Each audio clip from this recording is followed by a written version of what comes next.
Hi, my name is Benedict. We are going to be taking a look at AI music, generative AI music, and asking ourselves the question, is it the future or is it just slop?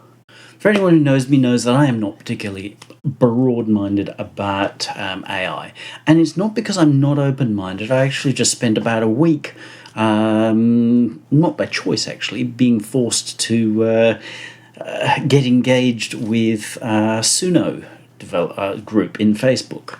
I couldn't get rid of it. No matter what I did, I think Facebook's got a problem. No matter how many times I hit the "don't show me this group" button, it just kept coming back. And then I thought, well, okay, is this like the song gods saying, well, Benedict, you have a policy of answering whatever comes across your feed, so maybe I should just be answering that. So I engaged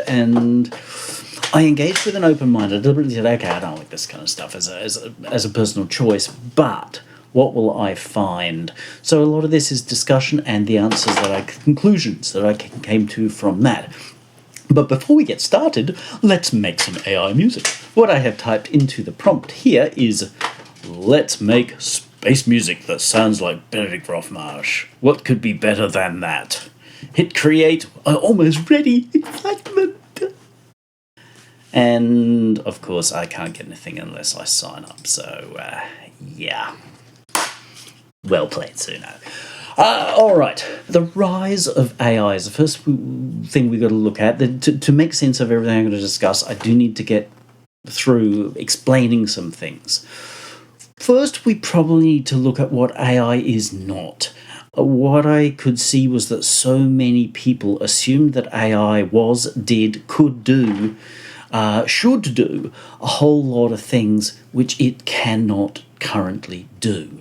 Will it do it in the future? Some things, yes, because there's already Suno's studio thing, which is looking to play a somewhat different game than the 3D printing top-down stuff. That will change things a bit, but I don't think it's going to change things that much. So the first thing is that AI doesn't really exist yet, at least not in the tools that we are seeing. We assume, well, for AI to be really an artificial intelligence, it has to have become sentient, or the equivalent thereof. Some people are saying that AIs are passing the Turing test. Go research that. Some people are saying they don't. In my opinion, these tools that we're being lured to, forced to sign up for, are little better than calculators. That's where I have personally sat. So they're not sentient. They're not like, say, Data off Star Trek. And Data was a wonderful character. He was flawed in a sense because he was like a highly autistic person, because he wasn't cool and able to flow. He had to take his time to understand jokes, but that was the whole part of the thing. The thing was, he was a very sentient being. He cared about those around him. I think he had a pet pigeon or something or other when he was older. I don't watch Star Trek seriously, but my partner does. I'll probably be in trouble for getting that bit wrong. But what we do have is pattern things that are fed patterns and can, to be very blunt, belch them back out in a semi-random kind of a way. But what they can do is make everything very shiny. And that's going to prove to be an important point in the rise of AI and also the later discussion. So the rise of AI, people think of it, understandably to a great extent, that it's because of new technology. Did life imitate art, or did art imitate life? I think that AI, as we have it, is a very direct result of a lot of precursors that go back 20 or more years. So pre-AI, what paved the way for AI as we see it right now, like Suno? Well, to me it started, I recognised that there was this growing denial of beauty. It very much became apparent in the early 90s. I referred to it as a denial of beauty. Suddenly anything that was truly beautiful at heart, and I don't mean pretty, there's a big difference. As far as I'm concerned, Black Sabbath, Cannibal Corpse, they, to me, would be filed under the side of beauty, even though they trade on an ugliness or a negativity, but they're more beauty than what I would call a denial of depth. So you can't let personal preference get in the way there. We have increasingly pushed, and it's very apparent in, I'll put up the picture, where women in particular have been denying their natural beauty and replacing it with a strange, warped, twisted kind of a thing, which is actually really horrifyingly ugly. It's kind of like this when they come through. I had a job where I served lots and lots of people, lots of women, mothers taking their kids to school and what have you, coming in for breakfast, and you know what? So many of them were just like, I don't want to touch that. And that's not the way it should be. I'm a bloke and I see an attractive woman, well, really all women, there should be part of me that sort of says, can I get babies on her? But when it's like, something's wrong. So there's been this denial of beauty. That to me is the number one precursor. We saw a rise of lazy ways of doing things, cutting corners. In music, that was obvious with using loops. Mellow tune, I call it mellow tune because if you say to people, oh, did you auto-tune that? No, I don't auto-tune. And then it turns out they used Melodyne, which is just a generally more manual way of still doing electronic tuning. Auto-tune has become a generic word for electronically tuned, devastated, debeautified, de-depthed, that people do to their vocals. And so between using loops, mellow tuning everything, we've got the majority of music being totally devoid of beauty, totally devoid of depth. Because when you mellow tune a human voice, you lose the humanity of it. And that to me has bothered me, is like we've become less and less human in the music that we put out. So when we get to AI, we can say, oh, well, modern AI generative songs, Suno, etc., sound just like. Yeah, they do, because they're trained on that kind of stuff. But if you compare them to, say, I always sort of suggest that the Eagles' Hotel California is the best song ever written. It's a reasonable assumption because it's a pretty darn good song, and most people like it, except for those who truly deny beauty, and then they're all like, it's shit, cause, and they don't actually have an argument for that because it's boomer shit. That's the best they can come up with an argument, which means they're suffering heavily from a denial of beauty, a denial of depth, because they can't or don't want to handle the beauty and depth within that amazing piece of work. The other thing that we have seen come up is sort of one-knob plugins, the rise of plugins, Dorville, and that is also pushing towards creating this incredibly generic music. It doesn't matter what genre, and the obsession with genre or subgenres has arisen at exactly the same time. They're very related, and people will argue with you. Oh, you got told off. Like, you're not this genre because, you didn't use exactly the key, exactly the right note. And it's like, bugger me. Rock and roll and rock are different. Rock and roll is a pretty narrow thing when being very specific, Bill Haley, that sort of stuff. But at no point were we told we could only use one key/scale. Otherwise, it was verboten. It's a kind of Nazism that runs in it, which is part of the denial of beauty, denial of depth. Yes, thank you. Yes, there's going to be noise because every door and window is open. It's hot, it's windy, the blinds will flap about. You'll get over it. We're not doing music here, we're talking. So generic music already existed for 20 or more years before the rise of AI creating generic music, and the problem is the AI is, as far as I can gather, predominantly fed. It's trained on generic music, so what can it pump out? It can not pump anything other than what it was given. So how does generative AI work? As in, how does Suno make songs? We're not going to get technical, we're going to keep it simple. Essentially, it 3D prints the whole song. Now, anybody who knows anything about music, who's watched, the Bob Dylan film, the Bob Marley film or whatever, you get to see players. There's the guy with the guitar and the guy with the bass and the guy with the drums and the guy with the organ. So we have these separate instrumentalists who play their parts. It comes together, specifically in a studio, with a mix engineer who takes the level of those parts and balances them up, and hey presto, we've got Hotel California. Give or take a fact there. But generative AI doesn't work that way. It's literally 3D printing these songs. I put up a picture of them actually 3D printing a concrete house. So it's the same as the plastic 3D printers. My partner's got one of those, makes stuff with it. This just runs around where the walls should be, and kind of fascinating, kind of cool. But a song shouldn't be made that way. It's not the same. Just not the same. And people will go, but it doesn't matter how you get there as long as you get there. And while I agree with that argument, how you get there has a massive impact on the results. If you don't want to acknowledge that, then you've got to wonder why you don't.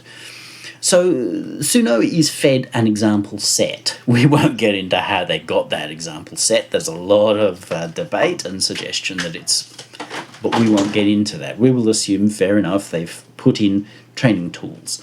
I, as I've said, assume that because of who's making these things and because of their cultural position, they are simply feeding it probably the equivalent of Taylor Swift, Ed Sheeran, Drunk, all this kind of stuff that to me is very low content music.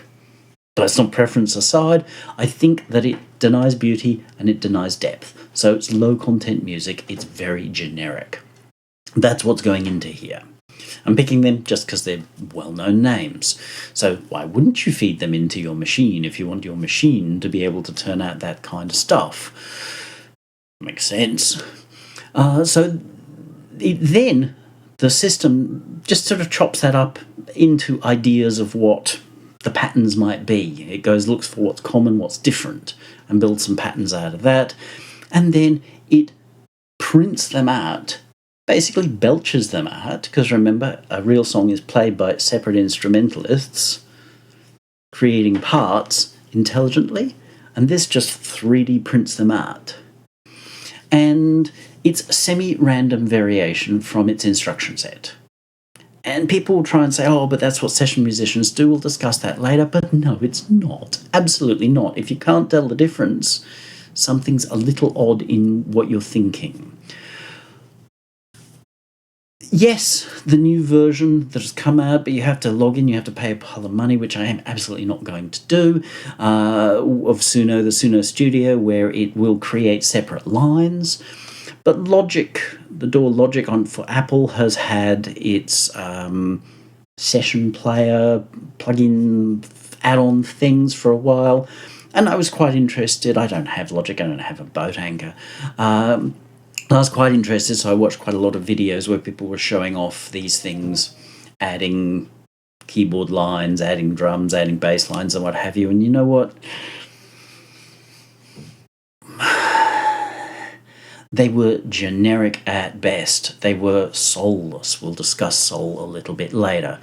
So my assumption is that what Suno's doing is going to be shiny in sound, but low in actual content. It will lack beauty. It'll have no depth. That's my assumption, and probably a reasonable one based upon everything that we've seen with the technology. Remember that AI is not sentient, at least not these tools. They have no understanding of music, and more so, they have no understanding of the concept of story. They do not know that the knee bone is connected to the leg bone, and that the leg bone is connected to the arm bone, which is connected to the... We instinctively understand a lot of this kind of stuff. Like you're going, Benedict, you've missed half of the skeleton out. You know what? That reaction is because you understand. AI does not understand. If we drew my skeleton and gave it to AI, then it might be able to say you're missing stuff, but it would also be very wrong most of the time. That's very wrong because it doesn't understand between what is correct and what is not correct. With my Indie Musician's Guidebook, A little bit after it was put out, but not much. But there'd been very little interaction on the internet about it. I had cause to type the whole thing into Google. I wasn't Googling myself. I was looking for something, and it came up, the AI description of my book. And guess what? While it had a fair amount right, it gave its references as being, well, my book, as it should be. Really, by rights, should be the only reference as such, seeing there wasn't a lot of stuff happening on the internet around it. But it gave 2 other books. So it gave 3 books as reference for my book. The other 2 books didn't know I existed. I don't know when they were written, didn't know anything about them. But it took content from those 2 other books, rolled it into my book, and said my book was about their content. And some of which was completely effing wrong. This is AI. It can't tell.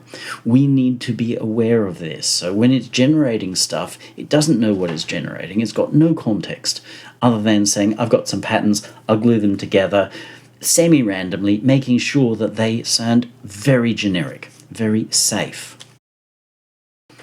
Therefore, very generic. So I'll go through some of the common things that were encountered in the Suno group about people being like, why are they so negative about us? Well, isn't it just a tool? It's just a tool. It's the same as every other tool. Let's take a hammer. A hammer is a very great example of a simple but honest working man's tool. Nobody maligns a hammer in any way, unless it's being used for murderiness, but even there, the hammer doesn't come out with a bad reputation. The murderer does, the hammer does not. You don't see people trying to ban hammers. Oh no, there's so many mass murders with hammers, we've got to ban hammers. That doesn't happen. So the hammer is a great example of a tool. A hammer must be wielded. Someone's got to wave that thing around. And a hammer works 1 nail at a time. There's no such thing as a hammer where you can automagically wave it and every nail in the house goes in. That's just crazy town thinking. A hammer cannot build a house on its own. You can't say to your hammer, build me a house, Mr. Hammer.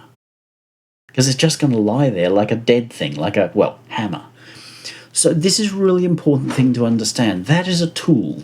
A tool is a thing wielded by a person. Before you run away with yourself, accept that. Because if you're not prepared to accept that or need to add on caveats, something's wrong. Generative AI, remember, it builds the whole song as one. Bloop. It just burps the whole thing out at once and 3D prints it. Which is completely not the way a hammer works. When I make music in my DAW, when we watch the Bob Marley film, the Bob Dylan film, we've got someone playing guitar, someone playing bass, someone playing organ, someone playing drums. Each thing, each element, each event in that piece of music is like driving a nail in 1 at a time. Krang, 1 nail. Krang, 3 more nails. Or 4 more nails, however many cocos I did. This is important to understand. Generative AI is building the whole song as a blob. That's it. Very, very different. It is not being built bit by bit. If we were to think of a beautiful house, most of us would, well, nowadays people think of these weird generic McMansions, and that's a strange thing. But when I was growing up, when we thought of a beautiful house, we would tend to think of an architect-designed house very much built as part of its location. Go watch Grand Designs if you need to understand this kind of stuff. We've been watching Bosch. I know it's an old show, but we've only started watching it recently, and he lives in a pretty darned amazing house that's, you know, glued on top of a hill, looking out with a fabulous view. That's a beautiful house. That thing, it's not a prefab house. It's not like a Lego house. There's nothing generic about that house. It's a beautiful piece of work, from what we see of it. It is designed with a lot of thought and care, or it'll fall down the hill, but it also looks like it's designed to be livable. This is a thing that's big in the Grand Designs program if you watch it. Whereas a lot of the AI songs that you listen to are fundamentally somewhat broken. So that would be like if we were having, if AI designed us a house, there's a fair chance that AI would put the toilet in the kitchen. Unless told you can't put the toilet in the kitchen, you put the toilet in the kitchen. That's probably not what most people would consider a highly functional house. There are a lot of little problems that come up because it's prefabbing things. Now, prefabbing is the equivalent of loops, Mellotune, one knob plugins where you press a button and you get a guitar line. That's prefabbing. And there's a reason why those guitar lines, while they sound shiny, they are not a problem for Keith Richards from the Rolling Stones. They're not a problem for Slash from Guns N' Roses. There's a reason why those things, the guitar lines and the playing in Hotel California, a big feature of that song, the dueling guitars bit, is because they are handmade and they are understood in the context of that piece of music. Easy to think, oh, let's just random whittle, whittle, whittle. But anybody who's paying attention to the song realises that there's a continuum, there's a connection of the whittle, whittle, whittle towards the end with the beginning of the song. They're all part of the same thing. Whereas AI doesn't know this, so it puts in a lot of things that are honestly broken, but it also knows that it can't extend itself because it's just going to do stuff that's even more broken than the result of being so narrow that it creates broken. So a Craftsman house is worth more than a prefab, and that is correct, as it should be. So to me, that leaves AI as we have it right now as being closer to a toy. It is fun, and in no way do I want to take away the fun that people are having generating these songs. But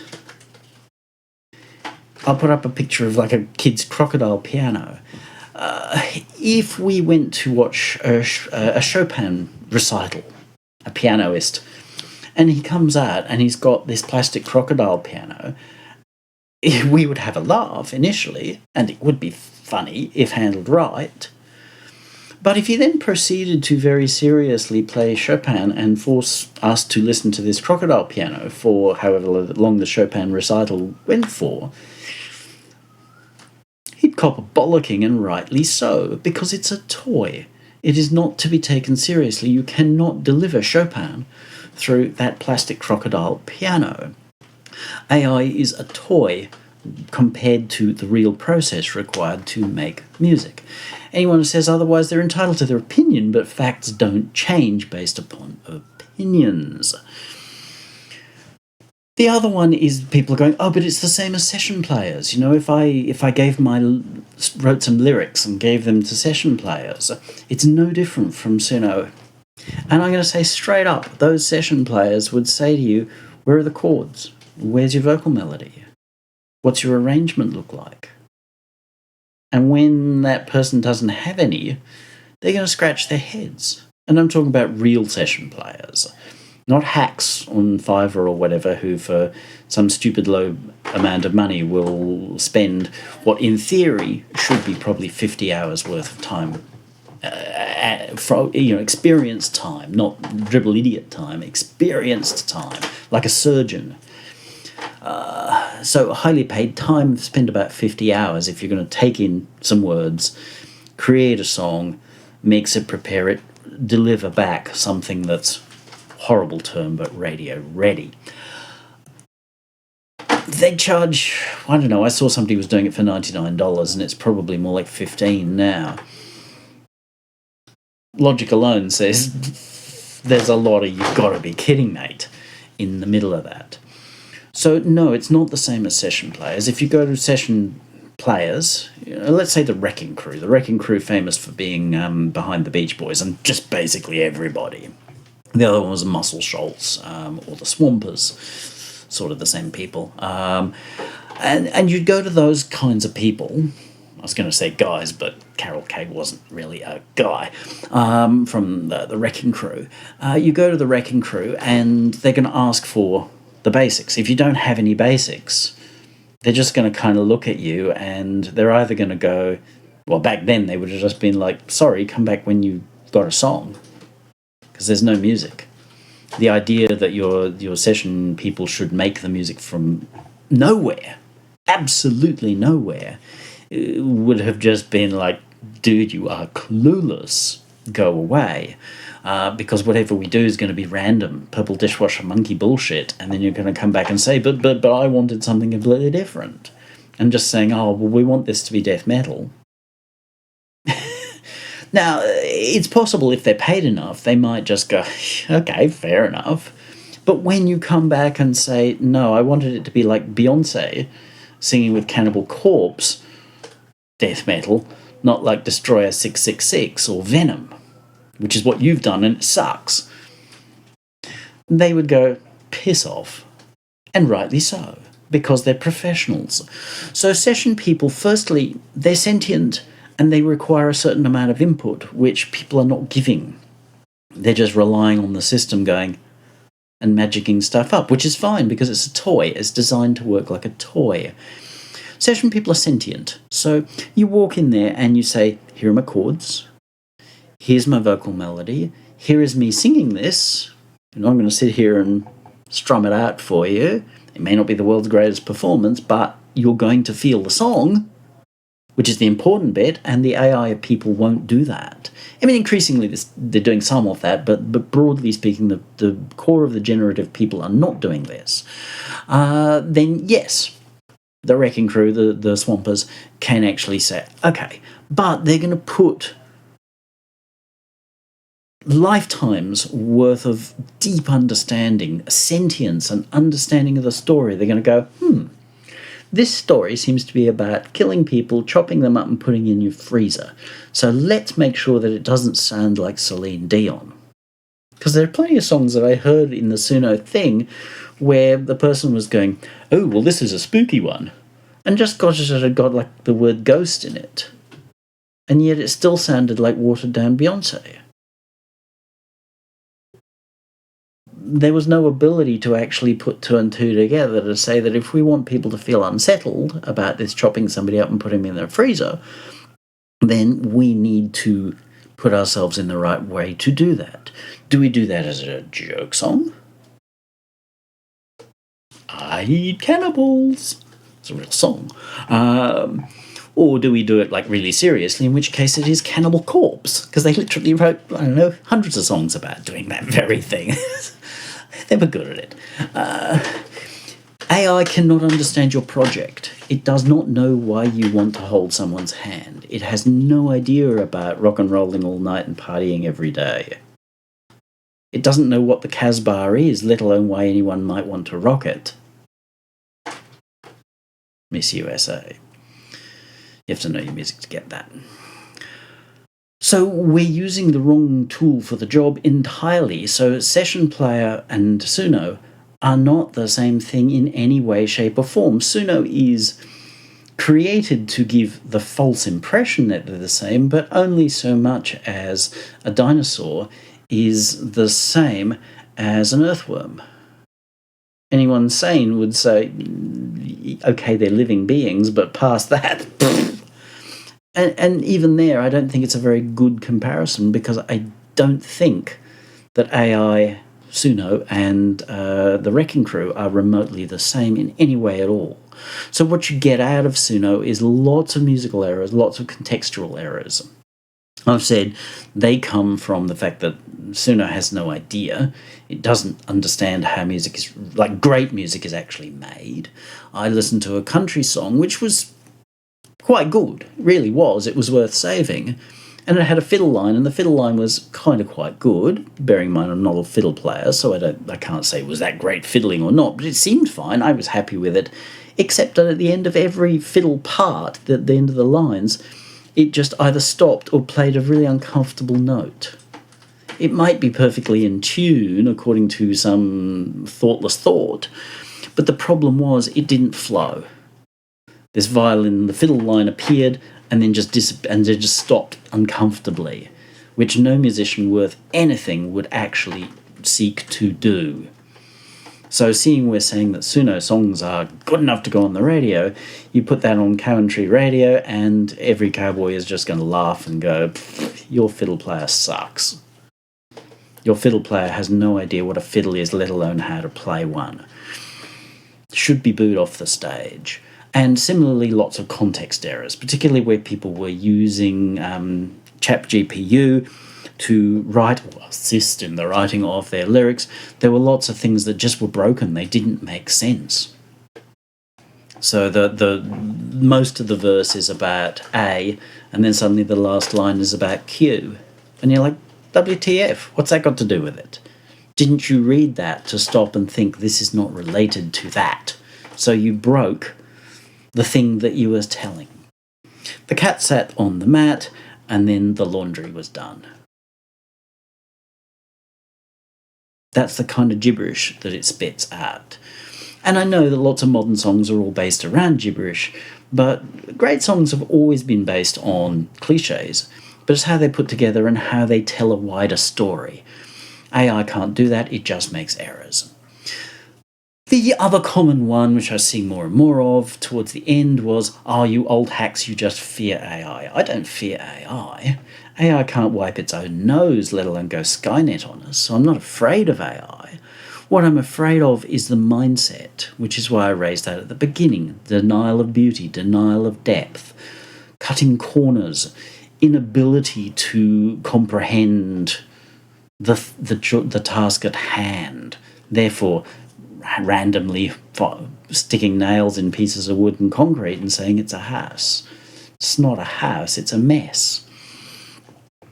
So I'm not worried about that. Okay, they go, well, great musicians have little to fear.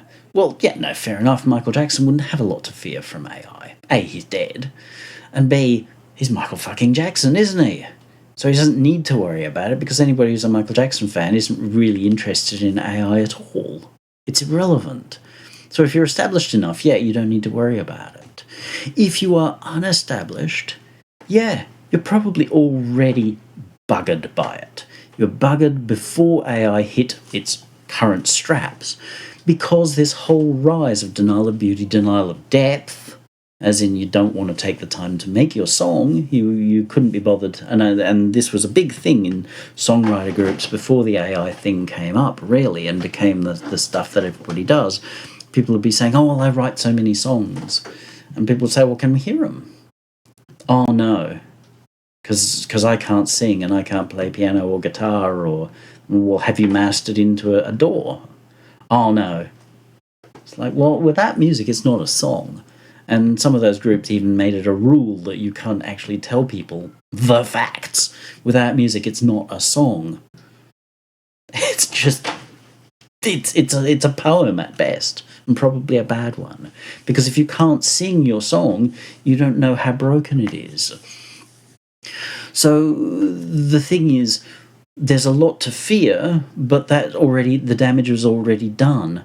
A lot of people, myself included, we lost our income. We lost our livelihood. You know, the small players who we were working with all decided they'd go off and use one knob plugins and mellow tune and loops, because they wanted to make generic music.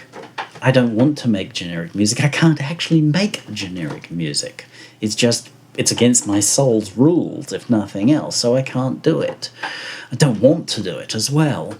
But rather than going, okay, how can we make something compelling that's actually good art, they don't give a shit about art. They just want to make generic. They want to tick the cliched boxes so they can sound exactly like Taylor Swift or whoever. So, yeah, that's killed their business as such.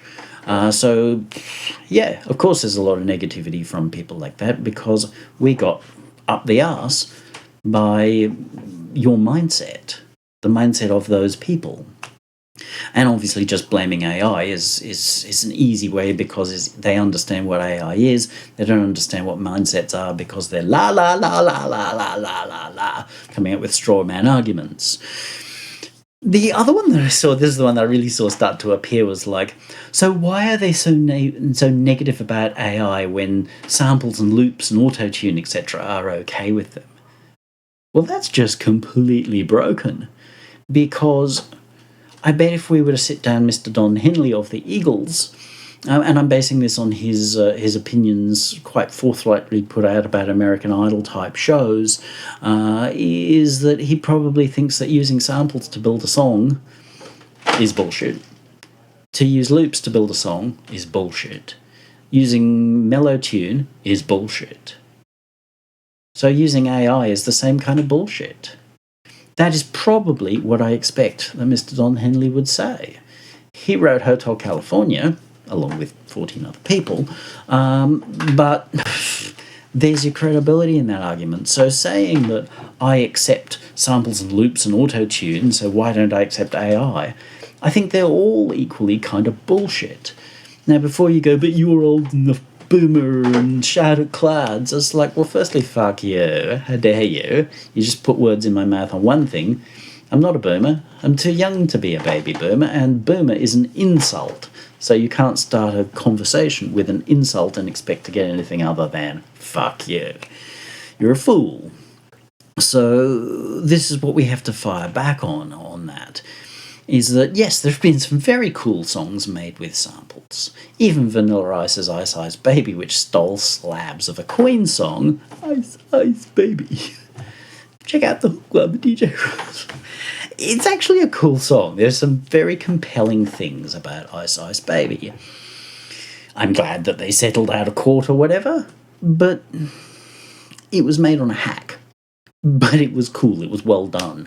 Mars's Pump Up the Volume, a common one that I use, made on lots of samples and what have you, but it's compelling. There's nothing quite like boom boom boom boom boom boom boom boom, that song. Same with Buckethead's The Bomb.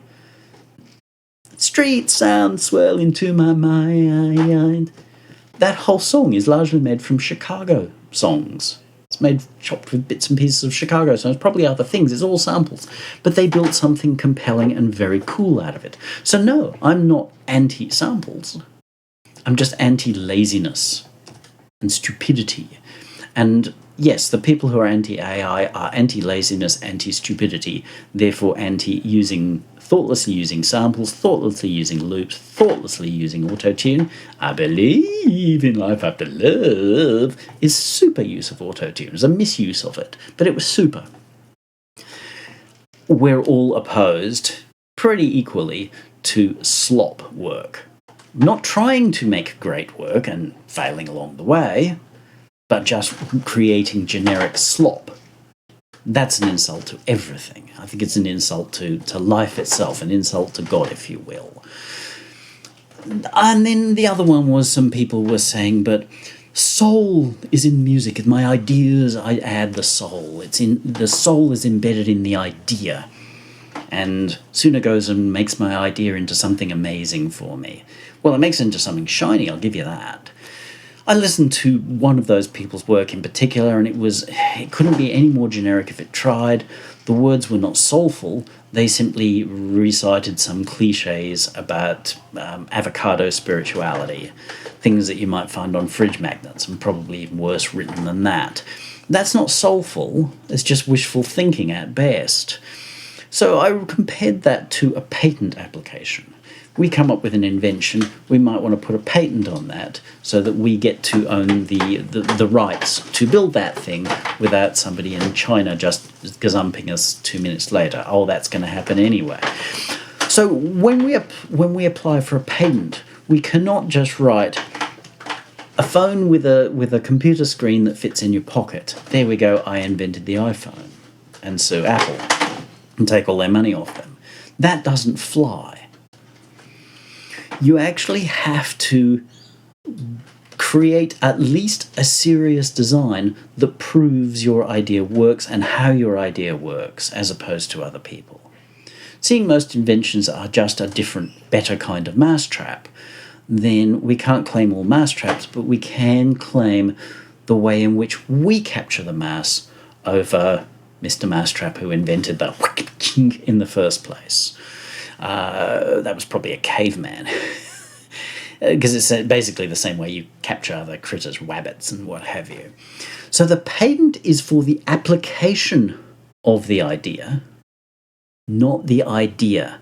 And these people are working on the idea that their idea is what makes their work worthwhile. No, it's how it's done and the execution of the idea.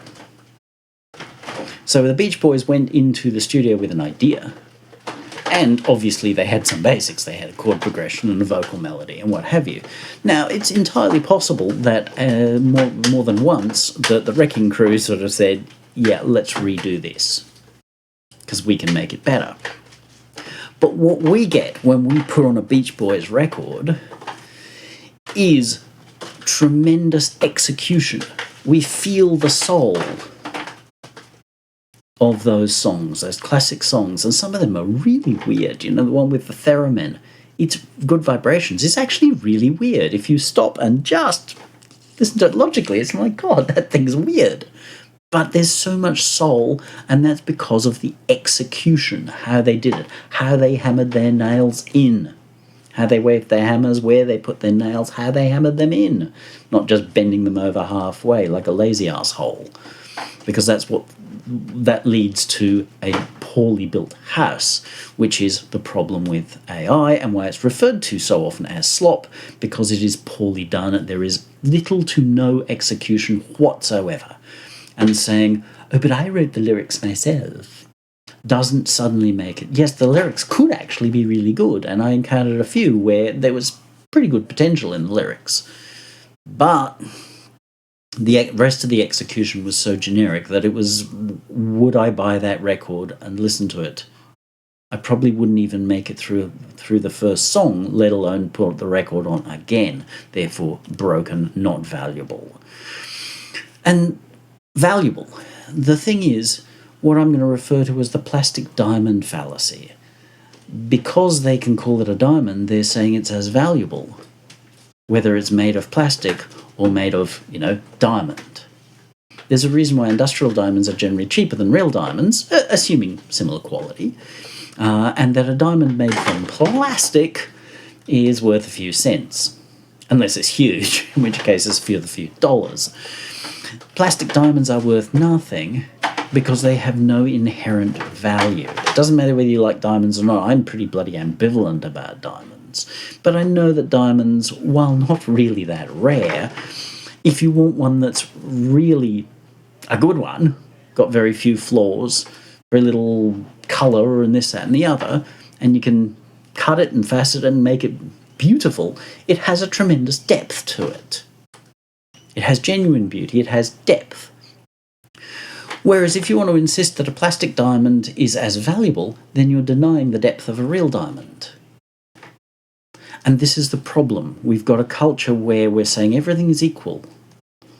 And so our plastic diamond is as good as, or better than, because, well, you're a fool for paying $50,000, $50 million for your diamond. I spent $1.50 for my diamond, therefore I'm smarter than you are. And you're kind of like, well, we've got a slight problem if we're judging ourselves on who owns a diamond, but the reality here is a diamond has intrinsic value. A plastic diamond, it can have an enjoyment value. I might buy a plastic diamond and sit it on my mantelpiece and be a great source of pleasure because I think it's cute, or I really just love the joke of the whole thing. But it doesn't make it a real diamond. The fallacy is this. And one of the things that I wrote was that imagine if you go to a party and you meet somebody. It's like, hello, what do you do? Oh, I'm a property developer. Oh, okay, that's interesting. And the person goes on for a bit about how serious a property developer, how profile they are as a property developer. So sooner or later I said, oh, well, what are some of the properties you've developed? I mean, maybe I drive past them on the way to work. And they and ah, and they get evasive. And I start to be a little bit like... And eventually they say, well, I have an LLC, Limited Liability Proprietary Limited Corporation. Special. Okay, but what has your LLC developed? Unless, of course, it's secret, you just build CIA buildings or something. No, I'm mass market, I'm... Okay, and then it comes out, well, I've put like 234 hotels on Pall Mall, Leicester Square and Trafalgar Street. Trafalgar Square list, whatever, doesn't matter. It's monopoly. This person has put hotels on monopoly properties and has never built so much as a lean-to out of cardboard boxes in the real world. How am I supposed to react to that person at that point? If I'm being honest, it's just be like, you're a lying sack of shit. You need to see a therapist, sir. If I'm polite, I just go, okay, say something generic and walk away. Somewhere in between is probably where I'm going to land up, and I'm going to be perceived as being rude. But the reality is the person telling me they're a property developer, when all they've done is put more hotels than is allowed under the rules in monopoly, it's not real. So you can't ask for credibility. So my bottom line here is AI music the future or just slop? Based on where we're at right now and an understanding of, sentience, I think it's not the future of anything. Yes, people will continue to make content out of it, and the content will get more detailed, more shiny, but it will continue to be generic. Because remember, the thing that really matters is the execution of a thing, how a thing is built. When we get an iPhone, our iPhone looks like everybody else's iPhone, but the thinking and the execution, the plan, the thought for the operating system, that's what makes a difference. I've had some really nice phones that have been characterful. I liked the Sony Xperia that I had. It was like their top of the ZR or something or other. There were things very cool about that. And I had an HTC Ultra. There were some things that were very cool about that. And they were as a result of the design, the execution of how they built this case, how they built the operating system. I've currently got a Samsung Galaxy S10, I think it is, whatever. It was a flagship phone. It was Jane's old phone, because I dropped my Sony. And it works well, but it's pretty... I understand it is probably far better than getting one of their A10s or something like that, because they are pretty cut rate from what I understand. But it doesn't have a magic to it. But what it does have is that it's like a tank. It just keeps going, it's reliable, it works well, it's fast, it's smooth, all of these things. Things that even my more beloved phones didn't do. I had a Windows phone and I rather liked that thing. It was one of the last Windows phones. And I rather liked that thing. It had an interesting character. But it wasn't solid, it wasn't smooth, it wasn't a lot of things that this Galaxy is. So each has things about how they've chosen to design it that define the results very specifically. Because I think that Samsung would say, yep, you kind of got our phone right there. It's like a tank, it's very smooth, it's very solid, it's very reliable, but it doesn't pretend to have a character like your U Ultra or that Xperia, let alone your Windows phone.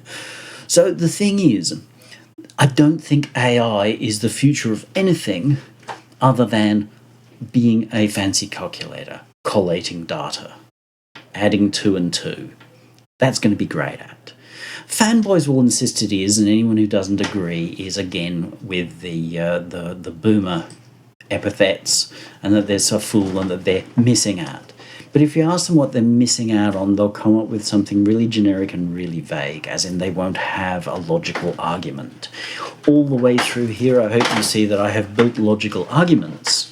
You don't have to agree, but everyone who came at me in and around that kind of thing couldn't actually build an argument. They could call me a boomer. They could say I was missing out. But what was I missing out on?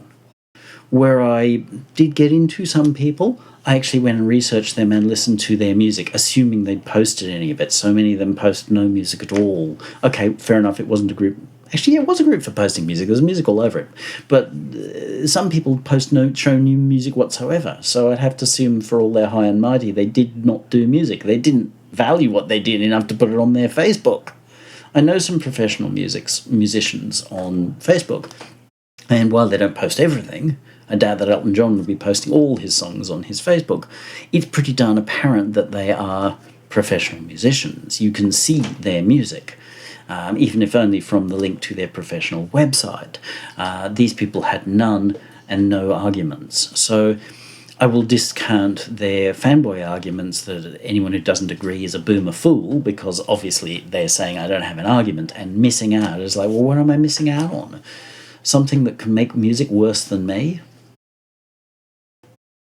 If I were Carol Kay from The Wrecking Crew, famous lady bass player, who's bloody good, if I offered her AI as an adjunct to her bass playing, I should imagine she would look at it out of curiosity, but I should imagine that quite quickly she would go, "You gotta be fucking kidding me. I can play everything better than this. Why would I take that as a tool?" And fair enough, the people who are using this are going, well, I can't play bass, let alone like Carol Kay, and I agree with you. But the question has to be, why didn't you learn? Okay, fair enough. We don't all get as good as Carol Kay at playing bass. And she's a famous name for being in The Wrecking Crew. She's not a famous name for showing off like Flea. Fair enough. She was a working musician, not a show-off. But why would you not do the basic work? Why would you not learn your basics? Playing guitar is, well, I can't do it. Playing piano is, well, I can't officially do that either. Singing is, well, I'm pretty wrong at that. But mousing notes into a door, if you can't do that, we have to wonder. So no, I don't think that AI is the future of anything when it comes to the arts. I do think that there is still perhaps a little ways to go before people get sick of it. And there will always be those who are lazy, who will say, oh, well, I can make it at a fraction of the price by doing AI. And they will exist. But sooner or later, they will hit the wall because you can't do quality work, stuff that stands out. AI is never going to make a record like Thriller. And it's not the world's greatest record, but it does have some of the world's greatest rock songs in terms of impact and quality. And Suno is never going to be able to make that. So if you're trying to pin your hopes on having a career in music, not only is no one who's serious about music going to take you seriously, yes, the record industry is churning out AI slop now, but that's simply because the audience don't care. And as long as there's an audience that don't care, and you can't find musicians who are special enough, and I don't mean can play fast enough. Don't send me King Gizzard and Lizard Wizard as examples of amazing musicians. They can play fast, they can show off, they can make silly records, but they're not George Benson. They definitely aren't an Eddie Van Halen or even a Malmsteen.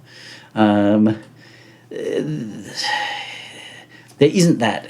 And even if there were, if we had another Steely Dan sitting there in the wings, no, not Snarky Puppy, I mean Steely Dan, the Eagles, if we had another one of them sitting in the wings, record companies would be loath to put them out simply because the audience couldn't give a flying banana peel. They just want to hear generic drivel. And seeing this drivel is so generic that it can be made by toys, why would you pay somebody? All you need to do is pay somebody to turn the wheel on the toy and churn this shit out. It's not the record company's fault. It's the fault of the audiences who say, oh, well, this is as good or better than the Eagles or Steely Dan or Duran Duran or ABBA or whatever. But let me tell you, ABBA songs have been currency for 45 years. Suno songs, I don't think any of them are currency past the first 30 seconds, at which point they are turned off. Those ones that have managed to get to the top of the charts by hook and crook, they might be remembered in 40 years as a novelty piece. But even there, I don't think most people could name them. Most people can name at least 3 or 4 ABBA songs without trying. I don't think anybody's going to be able to name any of these Suno things. We can name Milli Vanilli, but I don't think we can name any of this Suno stuff. So no, I don't think that there is any depth in it. I think that it's a strange cultural aberration, one that concerns me deeply.